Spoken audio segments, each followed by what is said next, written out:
तो चलिए इस अहम खबर के बाद शुरू करते हैं सुपरफास्ट खबरों का सिलसिला। बक्सर में बेखौफ अपराधियों ने अंडा व्यवसायी की गोली मारकर हत्या कर दी। घटना के बाद इलाके में तनाव है। वहीं पुलिस ने बताया कि मृतक आपराधिक प्रवृत्ति का था। वाड़ में अपराधियों ने एक युवक को गोली मार दी, जिसे गंभीर हालत में अस्पताल में भर्ती कराया गया। युवक अपने पिता को खाना पहुंचाने जा रहा था। औरंगाबाद में पुलिसिया सुरक्षा को चुनौती देते हुए अपराधियों ने 2 जगहों पर गोलीबारी की घटना को अंजाम दिया। आनन फानन में दोनों घायलों को औरंगाबाद सदर अस्पताल में भर्ती कराया गया। जमुई के चकाई में पुलिस नक्सलियों के बीच मुठभेड़ हुई, जिसमें एक व्यक्ति को गोली लगी। पुलिस के अनुसार घायल युवक नक्सलियों का सहयोगी है। नवगछिया एसपी निधि रानी के नेतृत्व में जिला पुलिस ने दियारा के इलाके में कॉम्बिंग ऑपरेशन चलाया। साथ ही दियारा क्षेत्र में पड़ने वाले मतदान केंद्रों का जायजा भी लिया। भागलपुर के नाथनगर में सिटी एसपी के नेतृत्व में अवैध शराब कारोबारी और भट्टी के खिलाफ ऑपरेशन चलाया गया। पुलिस ने भारी मात्रा में देसी शराब को जब्त करने के साथ नष्ट भी किया। रक्सौल स्थित सुगौली चीनी मिल के मजदूर हड़ताल पर चले गए हैं, जिससे 4 घंटे तक मिल का काम ठप रहा। मजदूर हर साल होने वाले कॉन्ट्रैक्ट को खत्म कर स्थायीकरण की मांग कर रहे हैं। बक्सर लोकसभा सीट की उम्मीदवारी को लेकर बीजेपी से विनोद चौबे ने ताल ठोक दी है। विनोद चौबे आईआरएस सर्विस से वीआरएस लेकर अपना भाग्य आजमाना चाहते हैं। राज्य में पहले चरण के चुनाव की तैयारी पूरी कर ली गई है। ये जानकारी गया में पहले चरण के 4 जिलों की तैयारी की समीक्षा के बाद अपर मुख्य निर्वाचन पदाधिकारी संजय कुमार सिंह ने दी। आगामी 11 अप्रैल को नवादा में होने वाले विधानसभा उपचुनाव और लोकसभा आम चुनाव को लेकर जिला प्रशासन ने कवायद तेज कर दी है। इसी कड़ी में मतदाताओं को जागरूक करने के लिए शहर में बाइक रैली निकाली गई। रक्सौल में चुनाव को लेकर जागरूकता अभियान चलाया जा रहा है। जिला प्रशासन ने मोटरसाइकिल रैली निकाली, जिससे गांव-गांव जाकर मतदाताओं को मतदान के लिए जागरूक किया जाएगा। पूर्वी चंपारण जिले में आदर्श आचार संहिता लागू होने के बाद से प्रशासन लगातार राजनीतिक दलों के झंडे और नेम प्लेट लगे वाहनों के जब्त कर रहा है। डीएम ने बताया कि हथियार के सत्यापन का भी काम जारी है। चुनाव की तैयारी को लेकर गोपालगंज में कार्यशाला का आयोजन किया गया। इस दौरान अधिकारियों को कई निर्देश दिए गए। साथ ही ग्रामीण इलाकों में वोटरों को जागरूक करने के लिए अभियान चलाया जा रहा है। कैमूर के डीएम भभुआ सदर अस्पताल में इलाज कराने पहुंचे। उन्होंने आम लोगों से भी सरकारी अस्पताल में इलाज कराने की अपील की। होली में शांति और सुरक्षा को लेकर पटना सिटी में शांति समिति की बैठक हुई, जिसमें सदस्यों ने पर्व के दौरान होने वाली समस्याओं से पुलिस को अवगत कराया। वहीं पुलिस ने भी शांति समिति के सदस्यों से सहयोग करने की अपील की। पूर्व मध्य रेल के महाप्रबंधक ललित चंद्र त्रिवेदी ने दल सिंह सराय स्टेशन का निरीक्षण किया। इस दौरान उन्होंने प्लेटफॉर्म संख्या 1 पर बनाए गए द्वितीय श्रेणी प्रतीक्षालय और ट्रैक मशीन रेस्ट रूम का उद्घाटन चतुर्थ वर्गीय कर्मी से करवाया। दरभंगा में शौचालय बनाने के नाम पर लाभार्थियों से अवैध वसूली करने वाले सिंघवाड़ा के प्रखंड समन्वयक के दफ्तर पर छापेमारी की गई, जहां से लैपटॉप के अलावा कई लाभार्थियों के एप्लीकेशन, चेकबुक और पासबुक जब्त किए गए। छपरा पुलिस ने 2 अपराधियों को गिरफ्तार किया, जिनके पास से हथियार और कारतूस बरामद किए गए। पकड़े गए शख्स का नाम विकास सिंह है, जिस पर पहले से कई मामले दर्ज हैं। बांका के बेलहर में महिला का शव बरामद किया गया। महिला को गोली मारी गई। फिलहाल उसकी शिनाख्त नहीं हो पाई है।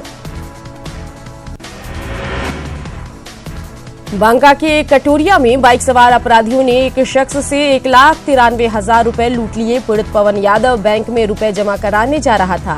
इस मामले में 3 लोगों के खिलाफ एफआईआर दर्ज कराई गई।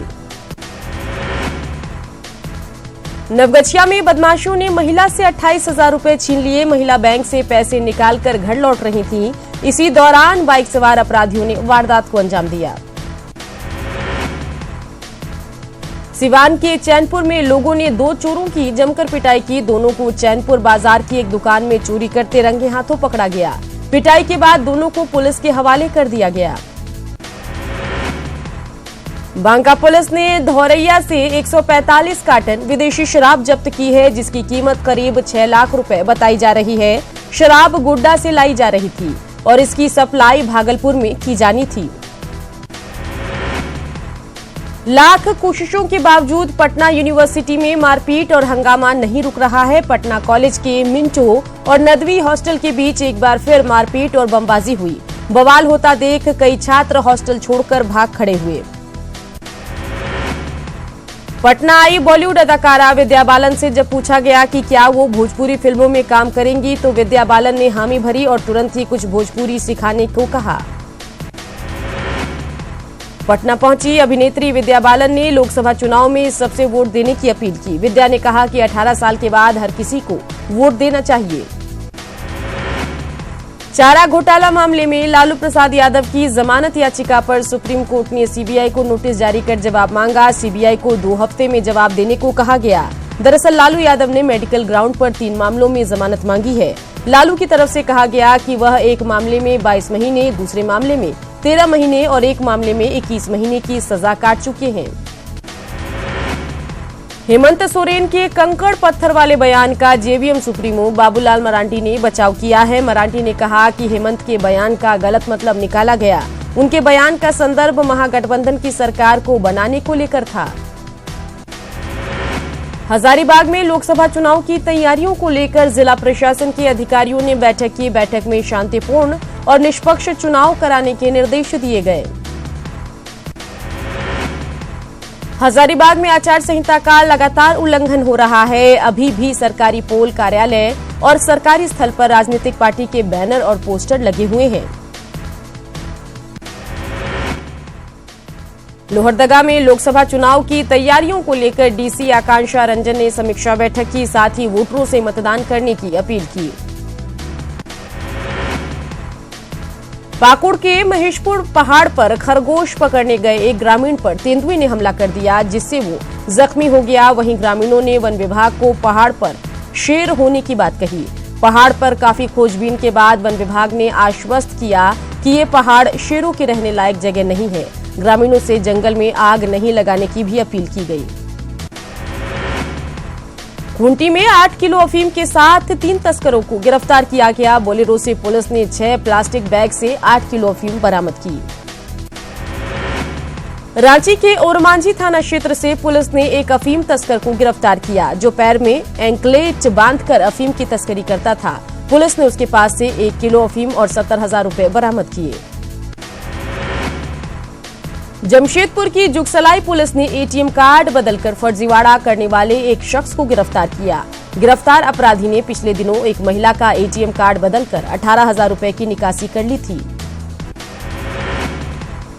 पलामू के पाटन में उत्पाद विभाग और पुलिस की टीम ने शराब माफिया के खिलाफ अभियान चलाया, जिसमें कई ठिकानों पर छापेमारी कर भारी मात्रा में शराब को नष्ट किया गया। पाकुड़ के महेशपुर पुलिस ने भारी मात्रा में कोयला जब्त किया है। साथ ही 5 कोयला तस्करों को भी गिरफ्तार किया गया है। गुमला में पुलिस ने कारोबारी की दुकान पर फायरिंग करने वाले 2 अपराधियों में से एक को गिरफ्तार कर लिया। साथ ही पुलिस ने अपराध में इस्तेमाल बाइक को भी जब्त किया है। गोड्डा में एक बेकाबू कार की चपेट में आने से एक बुजुर्ग की जान चली गई। नगर थाना क्षेत्र में एक नाबालिग कार चला रहा था, तभी गाड़ी ने बेकाबू होकर नाला तोड़ते हुए बगल में घर के दरवाजे पर बैठे एक बुजुर्ग को कुचल दिया।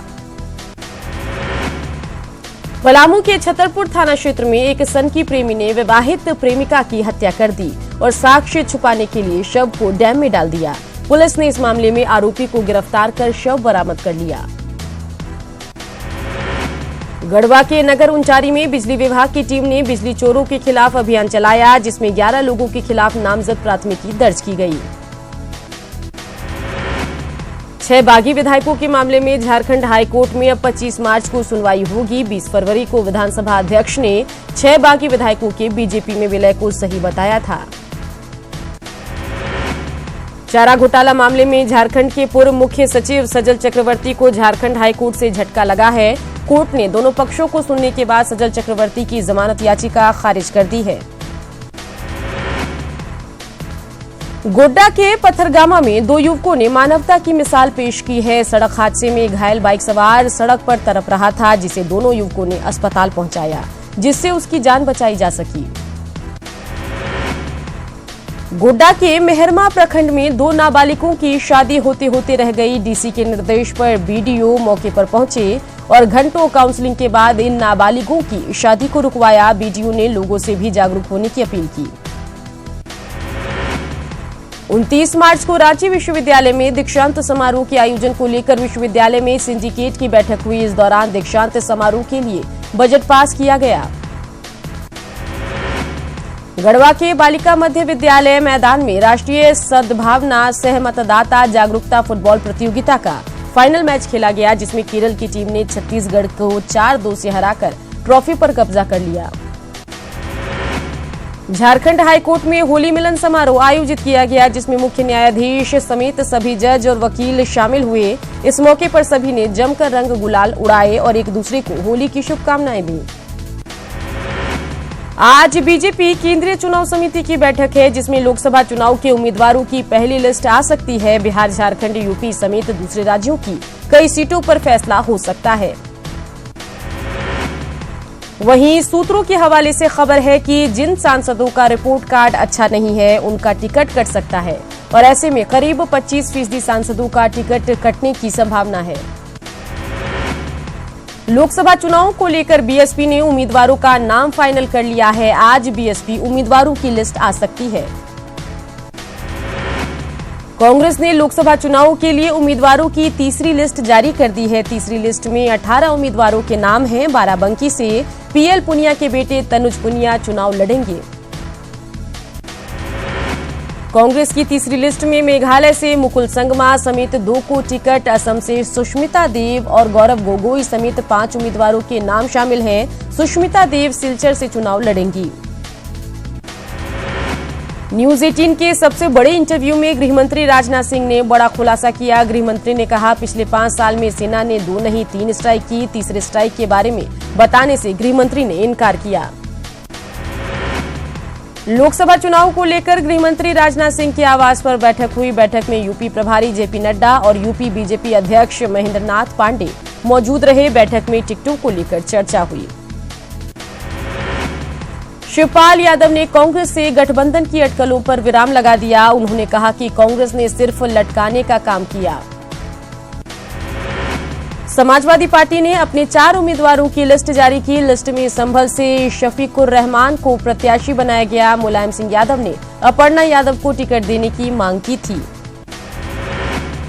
यूपी में गठबंधन की संयुक्त रैलियों का खाका तैयार कर लिया गया है। माना जा रहा है कि 12 रैलियों के जरिए मायावती, अखिलेश, जयंत और अजीत सिंह मिलकर जान फूकेंगे। गठबंधन के दोनों नेता 12 संयुक्त रैलियां करेंगे। रैलियों की शुरुआत 7 अप्रैल को देवबंद से होगी। 8 अप्रैल को मेरठ लोकसभा सीट के लिए रैली होगी। गठबंधन की 12 संयुक्त रैलियों में से 3 से 4 रैलियों में अजीत सिंह और जयंत भी मौजूद रहेंगे और एक ही मंच से चारों नेता रैलियों को संबोधित करेंगे। वहीं बसपा ने आंध्र प्रदेश और तेलंगाना में टॉलीवुड के सुपरस्टार पवन कल्याण की जनसेना पार्टी के साथ गठबंधन किया। बसपा लोकसभा चुनाव में आंध्र प्रदेश और तेलंगाना में प्रत्याशी उतारने के साथ आंध्र प्रदेश में होने वाले विधानसभा चुनाव में अपने उम्मीदवार उतारेगी। बीजेपी से नाराजगी के बीच अपना दल की बात बीजेपी के साथ बन गई है। अब अपना दल 2 सीटों पर अपने उम्मीदवार उतारेगी। मिर्जापुर सीट से अनुप्रिया पटेल ही चुनाव लड़ेंगी। बीजेपी के बागी नेता और पटना साहिब से सांसद शत्रुघ्न सिन्हा ने इशारों ही इशारों में बीजेपी छोड़ने का ऐलान कर दिया। उन्होंने बड़े ही शायराना अंदाज में ट्वीट किया है, मोहब्बत करने वाले कम न होंगे, शायद तेरी महफिल में हम न होंगे। दिल्ली से भीम आर्मी के चीफ चंद्रशेखर ने केंद्र और प्रदेश सरकार पर जमकर हमला बोला। उन्होंने आरोप लगाया कि जानबूझकर प्रदेश सरकार ने पदयात्रा को रोका।